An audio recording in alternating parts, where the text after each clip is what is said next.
必殺マジシリマジナギ。 Yo, Geeks, tudo isso? Há algumas semanas, acho que tem umas 2 semanas, 3 semanas, saiu uma entrevista aqui. Na verdade, saiu um encontro entre o Torishima e o Toyotaro, que é ali o autor, né, o desenhista de Dragon Ball Super atualmente. E nós tivemos esse encontro com o Torishima. E neste encontro, meus amigos, nós tivemos uma lavação de roupa suja inacreditável. Inacreditável. O Torishima, ele desceu o sarrafo no Toyotaro, nos editores da Jump, no Oda, saiu batendo em todo mundo, né? Inclusive eu vou usar esse vídeo enquanto a gente vai lendo a matéria excelente do Nicolin, lá do Analysit, né? Sempre aqui fazendo matérias e análises realmente do mundo, dos dados, dos números fantásticos do universo shonen e também do mundo dos animes e mangás. Se vocês não conhecem o Analysit, vão lá visitar, é uma página inacreditável e absurda. Cara, observando o que o Torishima realmente falou, ele está 95% certo, 4% ali ele dá uma exagerada, mas 1% acaba sempre sendo um vagabundo, né? Vamos ler aqui juntos e a gente vai comentando um pouquinho sobre como os editores realmente da Jump estão decaindo. E talvez o decaimento da qualidade dos editores tenham ou estejam afetando ali as obras que estão sendo publicadas na Shueisha, tá? Isso aqui é uma coisa muito interessante. Bora lá a gente dar uma lida aqui nessa entrevista do Torishima. Com a declaração de Kazuhiko Torishima, inclusive eu tenho um rapaz lá em São José dos Campos, o nome dele, o irmão dele, né, é Kazuhiko, né? O irmão dele é Kazuhiko e ele era o Kazumiro. Kazumiro e Kazuhiko, que eram gêmeos. Uma antiga e já bem difundida discussão sobre uma possível rivalidade entre Torishima e Oda ressurgiu. Verdades, sensacionalismos e em verdade se entrelaçaram em uma grande sopa de informação, tornando ainda mais complexo compreender o que de fato ocorreu. Nesse artigo, o Analysit explicará para você toda a trajetória desse embate editorial, além de desmentir as principais fake news relacionadas a essa polêmica que circula no universo dos mangás há diversos anos. Antes de adentrarmos os fatos, convém relembrar quem são Torishima e Oda. Então a gente tem aqui a da base. Vamos só ler essa parte sobre quem é quem e aí a gente vai de fato aqui entrar nessa discussão. Nascido em 1952, Torishima tornou-se editor da Weekly Shonen Jump em 1976, no mesmo ano em que se graduou. Ele é amplamente reconhecido por ter sido o primeiro editor de Akira Toriyama, acompanhando o autor durante toda a publicação de Dr. Slump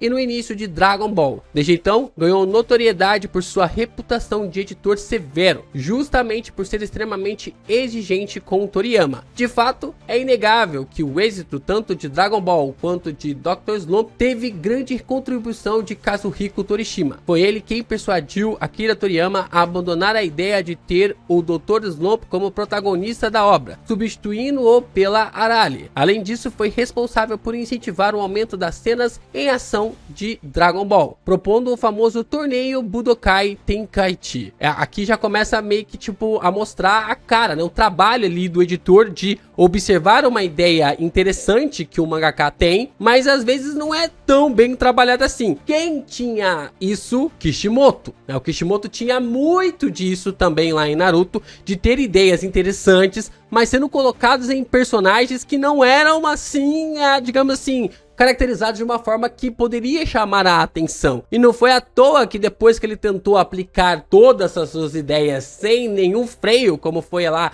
em Samurai 8, a gente observou o cancelamento, né? Observamos um cancelamento porque o Kishimoto, ele tem umas ideias incríveis, mas às vezes se não tiver ali um trabalhar sobre os editores, acaba levando ao cancelamento. Embora não tenha tido grande sucesso com outros autores da revista, os resultados extraordinários alcançados com Dragon Ball e Dr. Slump levaram Torishima a participar de projetos de grande relevância, como o primeiro jogo da franquia Dragon Quest, a criação da revista V-Jump e posteriormente em 1996 sua nomeação como editor-chefe da Weekly Shonen Jump. Durante sua gestão entre 1996 e 2001, ele promoveu uma ampla reestruturação editorial, sendo figura-chave na superação da crise que assolava a revista na época. Cara, o maluco só lançou One Piece, Hunter x Hunter na mesma época, né? One Piece, Hunter x Hunter de cabeça, Naruto, a Bleach também é de 2001, né? Bleach eu acho que é de 2001, Bleach mangá. Bleach é de...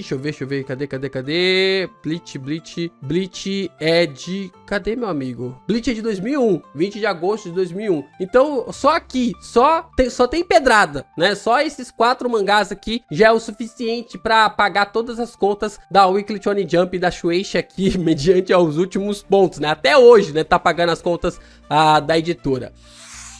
Torishima autorizou a publicação de obras como, Oshin Engi, Yu-Gi-Oh!, Naruto, Prince of Tennis, Hikaru no Go, Hunter x Hunter, Rocks, Shaman King e não podemos esquecer de One Piece de autoria de Eiichiro Oda. Ele não citou aqui Bleach, então provavelmente Bleach não tá no meio aqui da autorização do Torishima. One Piece, que viria a se tornar o maior sucesso comercial da história dos mangás e para muitos uma das melhores obras de todos os tempos. Embora seu sucesso seja inquestionável, Oda teve de enfrentar muitos obstáculos para que sua série fosse finalmente publicada, sendo o principal deles a resistência do próprio Torishima. É a base aqui de que o Torishima acreditava, na verdade não acreditava que o One Piece seria um sucesso, né? Que ele realmente não acreditava no sucesso ali de One Piece. Então nós temos essa questão levantada. Ele é um editor realmente inacreditável, o Torishima, e principalmente trabalhando como diretor-chefe, colocando e marcando de forma definitiva ali a história para sempre, né, com esses mangás que foram liberados na sua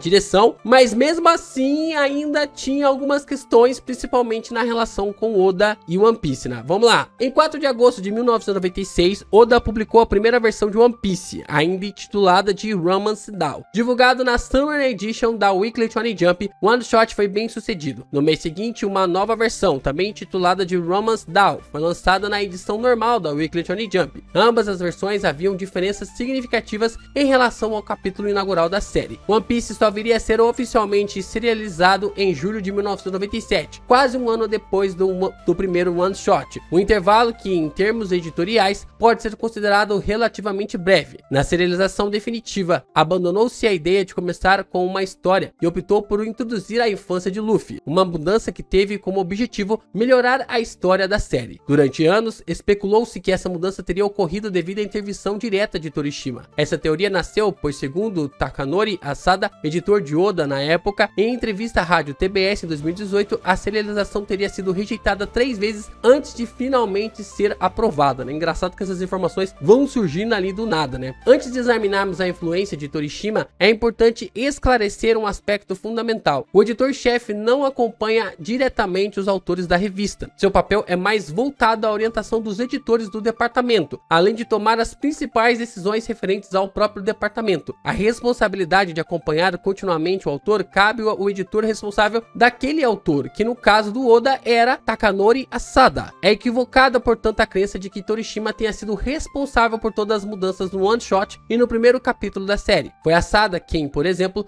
sugeriu que Shanks perdesse o braço. A alteração de estrutura, abandonando o início em meio a uma aventura e optando por uma narrativa retrospectiva, foi uma decisão coletiva do departamento editorial, com Asada em seguida conduzindo Oda nesse processo. Olha, andei conversando com alguns fãs japoneses, né, principalmente o Sandman lá no X, e a ideia do que o Shanks, na verdade, o que o Asada passou pro Oda foi que, na verdade, alguma coisa muito impactante tinha que acontecer com o Shanks logo de cara. A ideia era exatamente essa, né? A ideia era basicamente levar ali no intuito de que alguma coisa impactante fosse que acontecesse ali com o Shanks. E assim, desse fato, o Oda decidiu que o braço do Shanks deveria ser removido, né? Que ele deveria ser arrancado ali pelo Rei dos Mares. Então o Sandman, ele meio que falou isso lá. Eu não sei se é oficial, não sei. Claro que eu acredito mais aqui no Lincoln, porque ele tem uma base bem gigantesca, mas o Sandman também, que vive lendo informações, acabou dizendo essa questão, né? O próprio Asada falou que deveria ter ali um grande impacto no Shanks, e aí depois a gente viu toda essa ideia acontecendo por intuição do Oda para remover o braço ali do Shanks e tendo a aprovação do Asada. O Asada revelou que as mudanças se deu após a 3ª rejeição e que já se encontrava esgotado com as reprovações. Em sua emblemática entrevista, declarou: "Tive um sonho em que batia em todos que estavam participando da reunião opinião, sentindo-me frustrado, machucado e odiado. Coitado, cara. O Torishima realmente devia ser o cão, cara, ali pra aprovar as coisas. E não é à toa, né? O bicho só aprovou ouro. Mas Torishima rejeitou One Piece apenas por causa de sua história ou tiveram outros motivos? Segundo declarações do próprio Torishima na Japan Expo 2025, o problema não estava no mundo, nos personagens ou na qualidade da trama, mas sim na sua quadrinização, no uso de balões, onomatopeias e na distribuição dos quadros. Torishima afirmou que recusou One Piece inicialmente e recomendou uma reestruturação visual para torná-lo mais acessível ao público infantil. O protagonista elástico, aliás, também gerava dúvidas entre os editores, sendo considerado pouco atrativo no gosto japonês. Caraca, o pessoal tava realmente ali, não tava, às vezes parece que o Oda tá, sei lá, 10, 15 anos na frente, né, não querendo realmente falar que os editores estavam errados, mas tipo assim, velho, a influência de Quarteto Fantástico, a parada ali do Reed Richards sendo um dos maiores personagens da Marvel, e a galera realmente achando que se iria dar certo ou não em relação ao personagem que se estica, né? Não sei. O editor de Dragon Ball confirmou ainda em 2019 a versão de Asada, relatando que a equipe editorial estava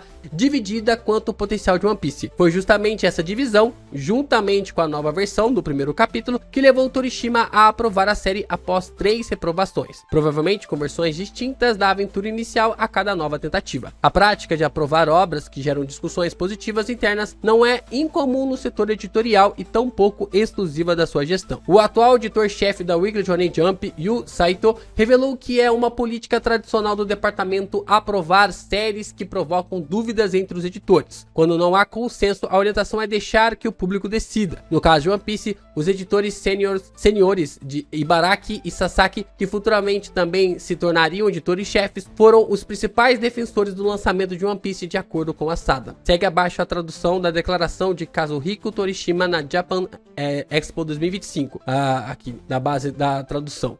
Então, atenção, prefiro avisar, não tive problema com a história de One Piece ou com seus personagens. Os personagens eram divertidos e sinceramente achei o mangá muito bom, mas havia falhas técnicas na forma como o universo era apresentado. Acho que, estruturalmente falando, naquela época, não havia uma diagramação que permitisse às crianças entender o que estava acontecendo. Basicamente, eu disse a ele que se não consertássemos isso, o que ele queria transmitir não seria compreendido pelas crianças. Eu apenas pedi que ele consertasse isso e foi muito difícil de fazer. Olha, muita gente ainda acredita que o Oda se embanana às vezes nesse intuito, nessa intenção, que às vezes é difícil a compreender o que ele coloca na história, né? O que ele coloca no mangá. E realmente, o Oda não é o melhor exemplo nisso, né? Temos ali o Tabata de Black Clover, que tem ali uma quadrinização fantástica. Temos também ali o autor, né? O Takeru ali de Kagurabachi também, que tem uma quadrinização incrível. Keiurana também, de Gachakuta, também tem uma quadrinização fantástica. O Oda nunca foi um exemplo, assim, absurdo de quadrinização ou da forma como deve ser colocado, né?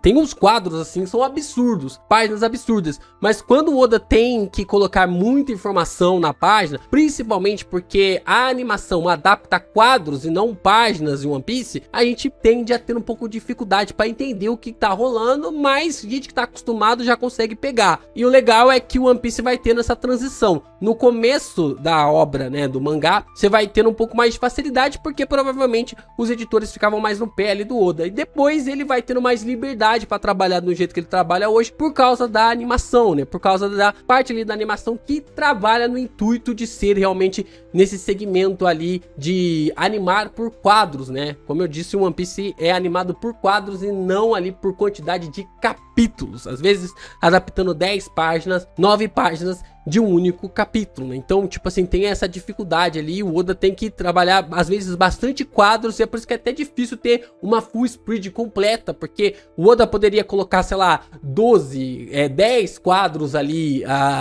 nessas páginas, né? Nessa página dupla, e se ele coloca uma full spread completa hoje em dia, ele perde esses quadros e a animação, então, acaba perdendo o quadro para poder animar. Tivemos um debate dentro da editora para saber se deveríamos tentar, para se ver se daria certo. Se ele realmente realmente conseguiria corrigir suas falhas para poder lançá-lo. Debatemos isso por 2 horas e estávamos realmente divididos em 2 grupos na redação. Como resultado, como não conseguimos decidir, mas estávamos realmente divididos, deduzi que havia potencial e então decidi naquele momento que a série precisava ser publicada. Foi assim que aconteceu. Então basicamente o que o Torishima falou: gente, lavo minhas mãos, joguem para os leões, que os leões vão decidir o que vão fazer com isso. Contudo, essa não é a única controvérsia envolvendo Torishima e Oda. Existe uma segunda questão igualmente comentada. Polêmica 2, Torishima criticou publicamente os editores de Oda. E aqui que começa o porquê que eu tô fazendo esse vídeo, tá? Aqui começa o porquê que eu estou fazendo esse vídeo, porque realmente aqui eu concordo em número, grau e peso com que o Torishima vai falar. Bora lá. Como já é de conhecimento público, Oda, uma figura notoriamente reservada, jamais comentou qualquer aspecto relacionado ao Torishima ou respondeu suas críticas. Por isso, nessa segunda polêmica, temos apenas o depoimento de Torishima e a repercussão pública, praticamente uma discussão de um lado só. Em 2023, ele declarou que os editores de One Piece haviam perdido o controle sobre o Oda, temendo contrariar o autor. A declaração causou bastante alvoroço. Muitos leitores defenderam a liberdade artística do mangaka. Outros concordaram com Torishima, alegando que One Piece havia se tornado excessivamente denso e difícil de acompanhar. A repercussão foi tão intensa que durante a Japan Expo 2025, Torishima voltou ao tema. Você acha que o trabalho dele evoluiu para melhor ao longo do tempo? Na época, pensei que as coisas tinham melhorado, mas depois pioraram. Ele meme, né? Tava melhor. Mas aí parece que piorou. Acho que o editor dele não consegue mais lhe dizer as coisas. O autor venceu o editor. Caraca, essa parte assim de falar que o editor precisa ter controle ou tentar empatar ali com o autor, eu acho que é um pouco forçado, porque, cara, o Oda tem 28 anos de história. Não tem como mais controlar um cara dele. Ele virou um monstro. Mas convenhamos que os editores, e eu não tô falando só de One Piece, editores ali de One Piece, Jujutsu Kaisen, One Punch Man, todos esses editores, quem mais? Quais outros editores temos aí? Os editores caíram demais, cara, decaíram demais. Jujutsu Kaisen teve um monte de erros que 10 fãs, 5 fãs poderiam ter pego, sabe? Vai pro lançamento semanal com um monte de erro, cara, que, por exemplo, teve uma parte lá em que um personagem usou uma habilidade que deveria ser usada para impedir com que um corte de um adversário, de um inimigo acontecesse. Só que esse personagem não podia usar essa habilidade para impedir esse ataque. Um editor, ele tem que olhar isso, ele tem que perguntar, bater ali o olho e falar ali pro autor: isso aqui tá certo? Isso aqui tá realmente condizente? Essa habilidade aqui tá condizente? Isso aqui tá realmente ali batendo com a sua história, com a sua trama? Isso aqui realmente... Cara, é papel do editor questionar ali o autor. O papel do editor é ver ali como vai funcionar a quadrinização e tal. Também é papel ali do editor. Outra coisa que nós temos agora no último volume de One Piece, que eu acho que tem acontecido com mais frequência agora, são os erros relacionados ali a algumas informações que o Oda vem realmente a corrigir na edição do volume. Por exemplo, as informações sobre a Gunko e até mesmo ali sobre o Shamrock. O Shamrock não foi colocado como um santo em sua apresentação no mangá e lá no volume, hoje ele é colocado como santo. A Gunko também não pertencia aos nobres mundiais e agora ela pertence a uma das famílias da nobreza mundial. Então alguns pontos precisam realmente ter uma forma assim, porque se o pessoal não tá prestando atenção, né, se os editores não estão prestando atenção no que está sendo colocado, na trama, quem dirá estão meio que tipo assim ponderando os autores. Parece que o editor só chega lá, passa ali a folha sobre a história, sobre basicamente do que é colocado ali na mesa e fala: beleza, tá ok, vamos embora, entendeu? O cara não dá uma lida, não dá uma revisada, não consegue ver se a trama realmente tá batendo, se pode realmente corrigir, verificar ali do que é colocado, simplesmente lança e aí o público depois tem que ficar catando o cavaco ali pra tentar encaixar as peças. Então, cara, não tem como. Dessa vez eu estou completamente do lado do Torishima. Qualidade dos editores da Jump estão caindo. E eu acho que com a qualidade da Jump caindo, a qualidade dos mangás também estão caindo. A gente tá tendo dificuldade pra realmente emplacar ali as histórias, emplacar ali a trama, não só da Jump, mas também quanto da Jump Plus, né?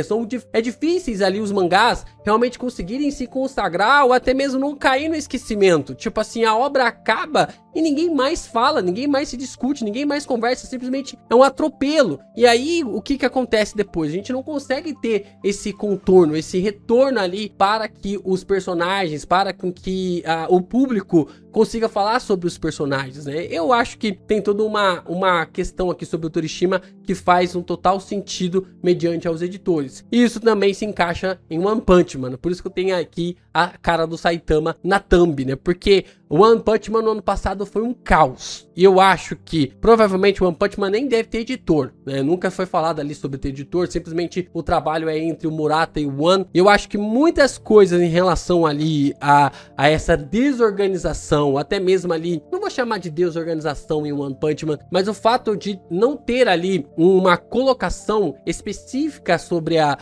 obra, um editor que realmente coloque ordem na bagunça, né? Porque mangakas são pessoas criativas, né? São pessoas que estão sempre pensando no criativo, mas às vezes não pensam no organizacional. É só vocês verem a mesa do Oda como que é ali uma bagunça, né? Uma bagunça organizada, porque eles sabem onde tá cada coisa ali, mas é a mente do mangaka, né? A mente do mangaka tem que estar ali no meio dessa situação. Tem uma foto histórica do Togashi, que ele tá sentado em uma sala, tá uma bagunça, praticamente ali, Urudo em Gachakuta. E é assim a construção das páginas de um mangaka, né? Só o Hara mesmo que é o mais organizado ali entre eles, né? Que tem um escritório bonitinho ali, o Hara desenhando e fazendo todo o esquema ali da história de Kindle. Mas o fato é que realmente o editor, ele é crucial para o sucesso de uma história. E aqui eu tô com o Torishima. Por mais que ele pegue muito no pé ali do Oda e pegue muito no pé de One Piece, aqui não tem como negar que os editores da Jump estão realmente decaindo. No fundo, tudo retorna à questão da diagramação e quadrinização. A crítica principal de Torishima diz respeito à ausência de crítica editorial à quadrinização da obra. Sua observação reacendeu o debate com parte dos leitores, concordando, alegando que há excesso de informações e balões nos capítulos atuais, e outros defendendo que os dois últimos arcos foram os melhores da série. É inegável que, gradualmente ao longo da serialização, One Piece aumentou o número de balões e quadros por página, mas o quanto este aumento está influenciando na popularidade do mangá, positivamente ou negativamente, não podemos calcular. E aqui é aquilo que a gente comentou no começo, né? A quantidade de quadros é basicamente uma influência para animação, né? Porque, cara, se você for lá olhar em Dressrosa, tem um episódio, cara, um episódio de Dressrosa ficou em uma página dupla, sabe? Uma página dupla, foi um episódio inteiro para adaptar essa página. E aí era um caos ali da staff e tudo mais, e aí acabou levando com que a obra de One Piece passou não mais a adaptar a quantidade de capítulos, mas sim passou a adaptar a quantidade de páginas, quantidade de quadros. E não é à toa que agora nós vamos ter uma nova animação de One Piece para realmente adaptar o mangá de acordo com que os mangás são adaptados nos dias de hoje, né? Trazer realmente uma nova construção, uma nova leva ali para o One Piece. Editores e autores veteranos acreditam que, de fato, esse aumento prejudica a leitura de One Piece. Por isso, a visão de Kazuhiko Torishima não é exclusiva. Outros acreditam que esse aumento seja necessário para o avanço da história, criando assim um ritmo mais acelerado, necessário para a série terminar nos próximos anos. A visão de Torishima é a de um editor veterano, com profundo conhecimento do mercado e um histórico de sucesso. Contudo, isso não a torna irrefutável, pois não se tem provas que o seu editor não esteja avisando o Oda sobre a quadrinização. O seu editor pode estar concordando com a mudança. One Piece, afinal, continua sendo o mangá mais vendido da atualidade, ultrapassando a 1 milhão de cópias por volume nos lançamentos recentes. O número de One Piece não invalidam a crítica de Torishima, mas sua experiência também não a torna uma verdade incontestável. A realidade é que essa polêmica decorre de diferentes interpretações sobre como existe ali a obra e a relação entre editor e autor. Haverá leitores que concordarão com a análise de Torishima e outros que não concordarão, como é natural que seja. O mais importante é que percebe que existe uma controvérsia e está longe de um grave ponto quanto muitos sugerem, né? Está longe de ser tão grave quanto muitos sugerem. Cara, eu realmente acho que muito das bagunças que a gente vê, que a gente visualiza aí no mundo dos mangás, é meio que tipo assim, uma situação relacionada aos editores mesmo. Aqui eu tô 100% com o Torishima, fechado aqui com o Torishima, ó, o Torishima peito aqui, ó, tá guardado aqui no peito, tô fechado aqui contigo. Alguns pontos, algumas críticas sobre a história de One Piece, sobre ali a quadrinização, sobre os balões, eu não concordo tanto assim, porque a obra precisa andar, a obra precisa avançar, e eu sou mais o time mesmo de que, bom, já chegamos até aqui, já são mais de 1100 capítulos, a obra precisa avançar, além de que essa grande quantidade de quadrinizações, né, de quadros, ela é também para ajudar a animação, como a gente já comentou. O Torishima tem pontos que ele está certo, tem pontos que ele está errado, mas o fato principal desse vídeo é para apontar que os editores da Weekly Shonen Jump e da Shueisha estão decaindo. Estão decaindo e muito, sabe? A gente tem ali uma obra, por exemplo, como Kagurabachi, nós também temos ali outros mangás que estão destoando, né? E isso é de acordo ali com o editor. Mas, cara, tem umas obras que mesmo assim que se destacam, tem um certo tipo, um grau de dificuldade para se manter coeso, né? O caos que foi Jujutsu Kaisen, a adaptação, a forma realmente como parece que o editor tava simplesmente se divertindo e deixando o Gege se afundar num sadismo absurdo, né? E a gente só observando ele falando ali que não estava se sentindo bem, que tinha essa questão e tudo mais, até que a obra claramente teve a sua aceleração, né, o seu final acelerado por causa ali da doença do Gege Akutami, né? Então, tipo assim, é complicado pra caramba, pra zaralho toda essa questão, mas fica muito nítido que o nível dos editores da Shueisha estão caindo. Isso reflete tanto ali nas obras digitais, quanto também nas obras publicadas.